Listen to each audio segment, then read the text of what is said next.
Cuando pensamos en Scarface, la imagen que aparece en la mente de millones es clara. Tony Montana, con su traje blanco, rodeado de lujos y con una ametralladora en las manos gritando, "Saluda a mi pequeña amiga". Pero, como muchas grandes historias del cine, detrás de la ficción hay una historia real. Una historia aún más cruda, más peligrosa y mucho más compleja. Hoy, en Memoria Crónica, te contamos la historia de el verdadero Scarface, el hombre que inspiró la leyenda, Alphonse Gabriel Capone, mejor conocido como Al Capone. Al Capone nació en Brooklyn, Nueva York, el 17 de enero de 1899. Era hijo de inmigrantes italianos. Su padre era barbero y su madre costurera. Desde joven, Al Capone mostró inteligencia, pero también rebeldía. Fue expulsado de la escuela a los 14 años por golpear a una maestra. En las calles de Brooklyn encontró otro tipo de educación, la del crimen. Se unió a bandas locales que controlaban los barrios, haciendo pequeños trabajos ilegales. Uno de sus primeros mentores fue Johnny Torrio, un mafioso que más tarde lo llevaría a Chicago, donde su vida cambiaría para siempre. En 1920, Estados Unidos prohibió la venta y producción de alcohol. Lo que muchos pensaron que sería una medida moral, se convirtió en la oportunidad perfecta para el crimen organizado. La llamada Ley Seca abrió un mercado negro enorme, y en Chicago, Al Capone vio su gran oportunidad. Con el respaldo de Johnny Torrio, Capone comenzó a controlar bares clandestinos, fábricas de licor ilegal y redes de distribución.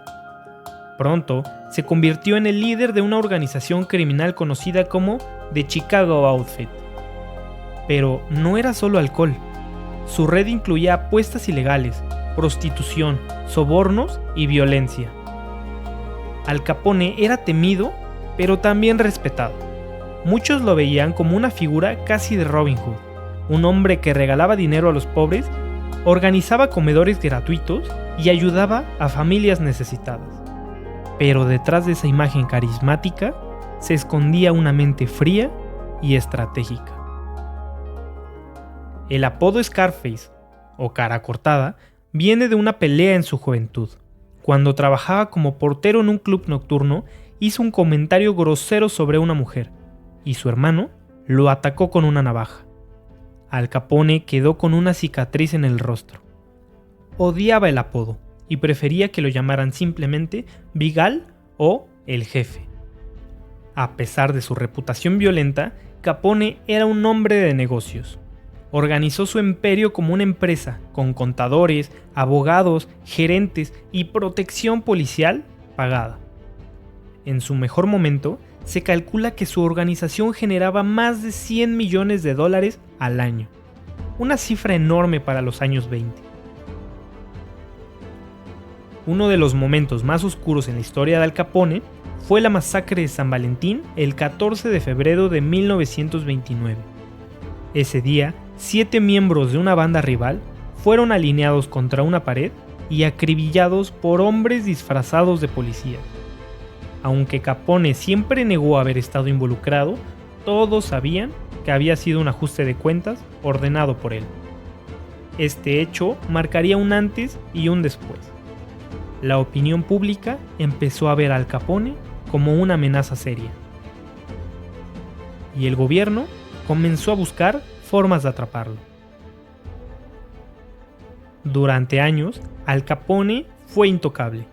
Los testigos desaparecían, los jueces eran sobornados y la policía lo protegía. Tenía todo bajo control, excepto a un enemigo silencioso, el fisco. El gobierno, frustrado por no poder probar sus crímenes violentos, decidió atacarlo por otro lado, los impuestos. Un joven agente del Departamento del Tesoro llamado Elliot Ness comenzó una cruzada contra Capone. Aunque Ness no logró llevarlo directamente a la cárcel, su trabajo ayudó a exponer la red de corrupción que lo rodeaba.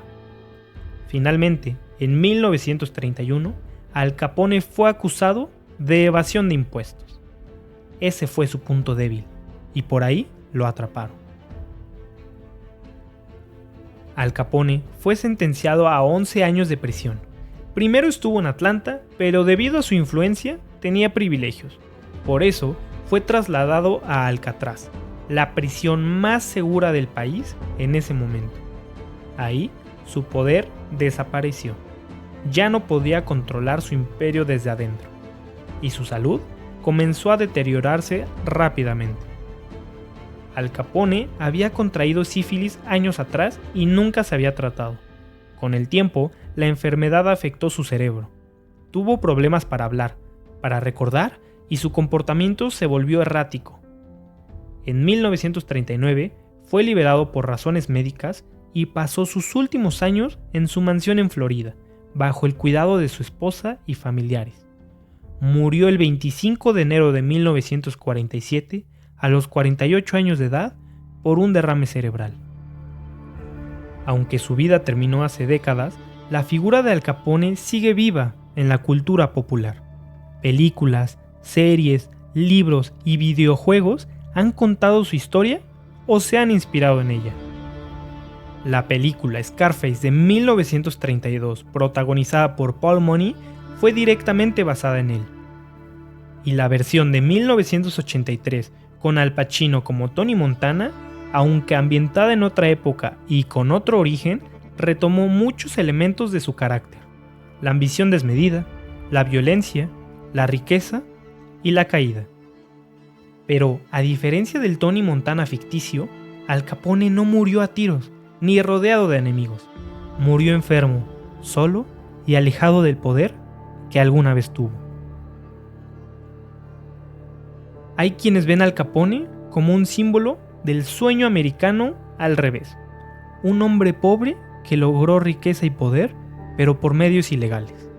Otros lo ven como un criminal sin escrúpulos, responsable de muertes, corrupción y miedo. Y algunos más lo estudian como un caso complejo, un producto de su tiempo, de la pobreza, del racismo contra los italianos y de un sistema que, por años, permitió que el crimen organizado creciera a la vista de todos.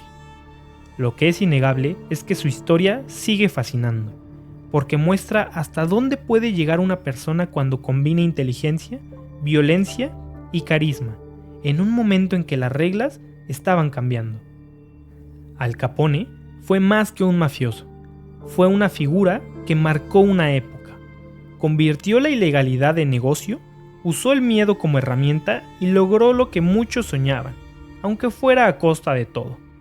Pero como tantas veces ocurre, lo que sube también baja, y su caída fue tan fuerte como su ascenso.